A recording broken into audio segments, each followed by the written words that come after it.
As humanity continues to reach for the stars, the U.S. is trying to keep pace with nations like China and Russia in space. And joining us now for more is Major General John Olson, who's the mobilization assistant to the Chief of Space Operations for the U.S. Space Force at the Pentagon.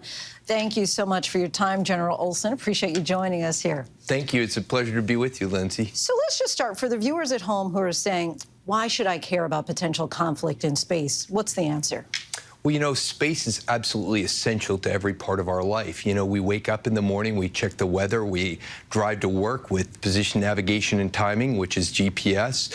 We have all of our banking and transactions done. So it's really pivotal to every part of our life, but it's also critical to the modern way of integrated deterrence and defense and national security. So it's vitally important that we maintain our leadership in space. And so that's really what the Space Force is focused on. It's bringing that sense of stability, security, and safety to the environment. And you mentioned GPS, for example. Obviously, this relies on critical satellites that are there in space. Should we be concerned? Are those under threat?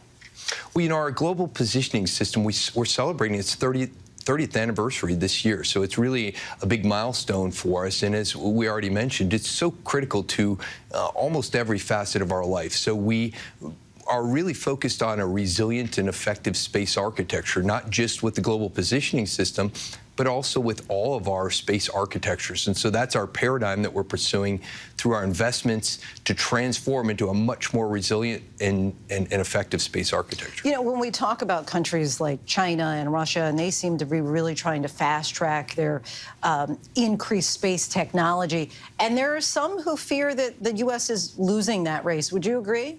No, I wouldn't. I think we have had a strong leadership position in space, and that's civil, commercial, national security, and international space through our close partners and allies. But we're trying to keep pace, not just with our ground systems, but our launch vehicles and our satellites and on-orbit systems through not just Earth-centric, through geosynchronous orbit and low Earth orbit, but also looking at cislunar and lunar space and further.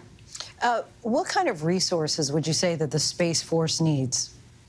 Well, the Space Force has been really genuinely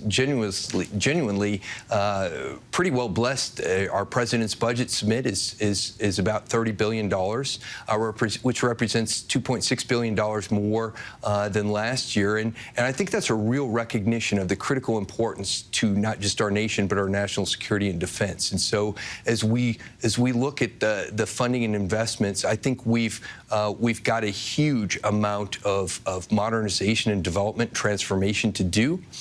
And that also ties to our people, the most important facet of what we're doing. We really have three lines of effort: fielding capable and ready combat forces, driving our guardian spirit, and last, it's partnering to win. And so I think you kind of just answered the question I was about to ask. But I am curious, because there are going to be people who say, well, look, we have hunger and homelessness down here on this planet. What are you doing with the $30 billion? Can you kind of give us a applicable way that people would say, oh, okay, I guess I understand why that's necessary? Sure, absolutely. Well, Earth imaging helps us leverage and use our scarce resources in the most efficient and productive way. It allows us to operate more safely and more securely and more efficiently here on Earth. So that which we spend in space safeguards all the aspects and attributes of our life here on Earth. And it also is an important enabler, because as we look at that innate desire to explore and discover, I think the information and new knowledge that we're learning benefits all of humankind. It feels like a big job. I'm just curious, with all of the wealth of knowledge that you have, is there anything in particular? If there's one thing that keeps you up at night, what is that? Well, you know, it is a big job, but we've got a great group of people, and, you know, our guardians and airmen across the portfolio are extremely capable and talented and qualified.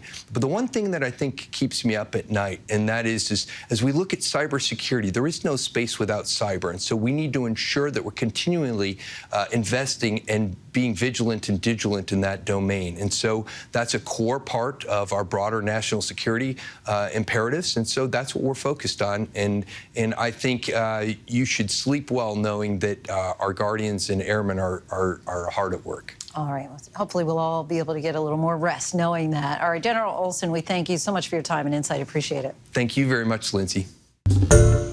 Hi, everyone. George Stephanopoulos here. Thanks for checking out the ABC News YouTube channel. If you'd like to get more videos, show highlights, and watch live event coverage, click on the right over here to subscribe to our channel. And don't forget to download the ABC News app for breaking news alerts. Thanks for watching.